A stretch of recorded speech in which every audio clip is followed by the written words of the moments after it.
When you are an outsider, you live in constant fear of becoming a social outcast. At least, you normally do.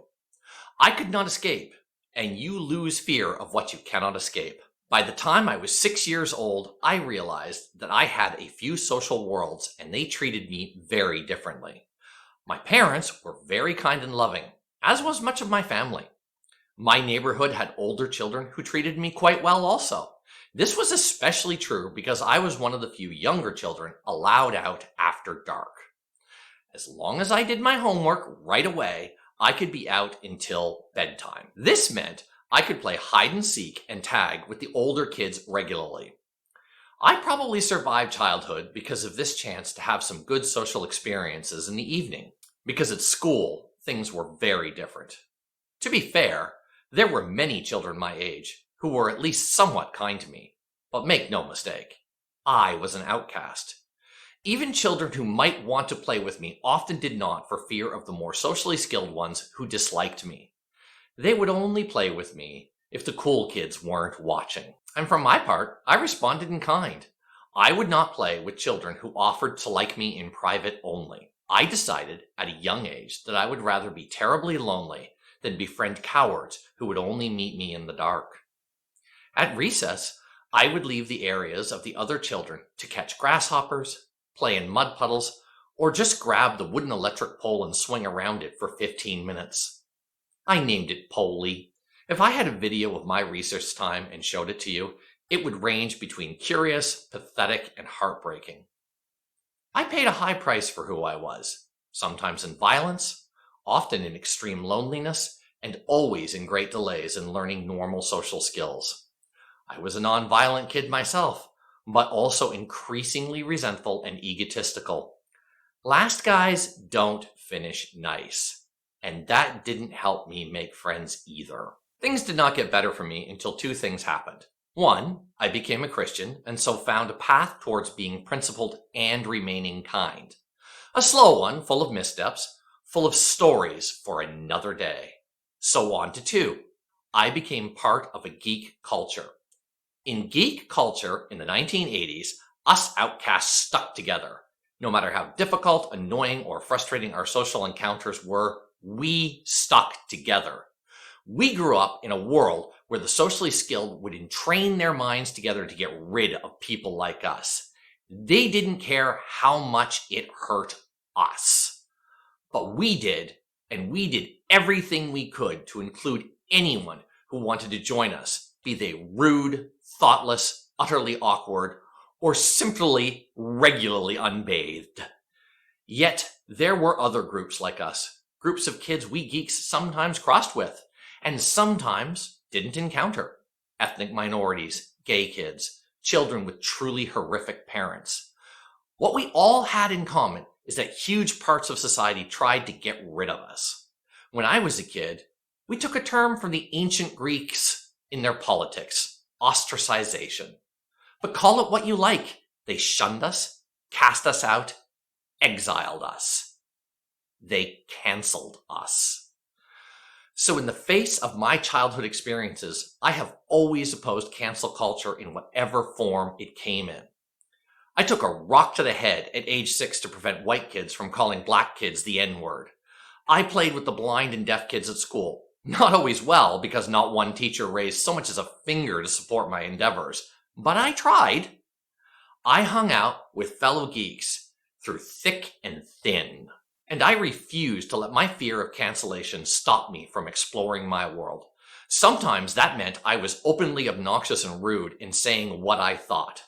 But I stood up for what I believed, often in the face of a dozen kids criticizing me.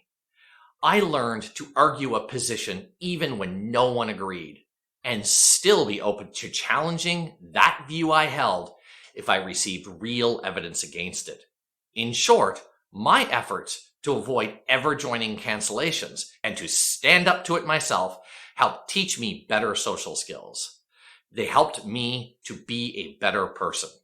By the time I got to university, things were getting so much better. My undergraduate experience was quite amazing. And then I started a master's degree in anthropology. And that's where I first re-encountered cancel culture in its weaponized form.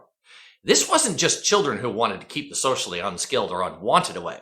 This was adults who used the same techniques to demand that their fellow students think and believe the things they thought and believed. There was a real dark side to the thinking of many in my cohort. They talked inclusivity, but only if you already conformed to their beliefs. I could not, for instance, despise the concerns of low-status young men. Read the chapter in the book Backlash on Operation Rescue. If you can't pity the young men in that story for their utter lack of control over their own reproduction, I don't know what to say to you. I could not despise Christians as many of them did. I was a Christian myself, still am. I could not deny the existence of truth and authorship and right and wrong. These things were hard to define and understand. That's true, but that does not mean they did not exist. And I don't give up on a task just because it is hard. In short, I cannot embrace modern critical theory. So I finished my degree, exited left from the academy, and went to the United States to become a computer systems analyst.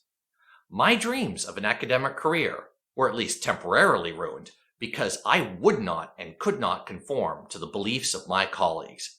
I knew I would never be able to do the research I wanted to do, to publish what I wanted to publish in anthropology. I was canceled. It would be decades before I understood that the tools my fellow students used to shut out divergent views were sown from the 1930s, and that while they diminished since the late 80s and early 90s, they would come back stronger than ever on today's elite campuses. That story, the story of critical theory, is also one for another day.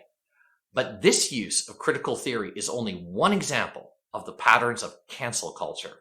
This horror has been with us since the beginning of humanity. It works like this. Have a group of people in power. Have them train or influence young students to spot deviations from the accepted truth. These students entrain together with each other, often unaware of how they are being manipulated. And voila!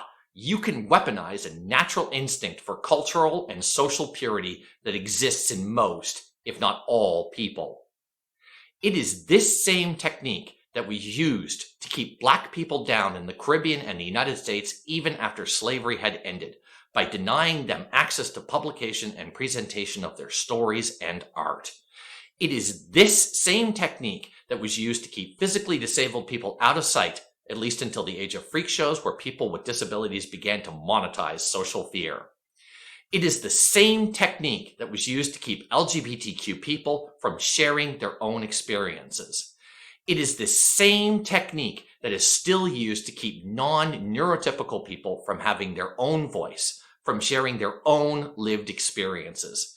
It is a technique that has been used to prevent anyone from speaking truth to power through their art. Cancel culture doesn't become good just by changing the targets. To quote an old friend, Idris Fashion, the sooner we come to realize that cancel culture is a threat to everyone, the sooner we understand its place in history, serving people in power, and the sooner we understand how it is being weaponized in many spaces to fool other people into thinking they have something they really don't, the better. This has been Horizons of Thought. See you again in a few weeks.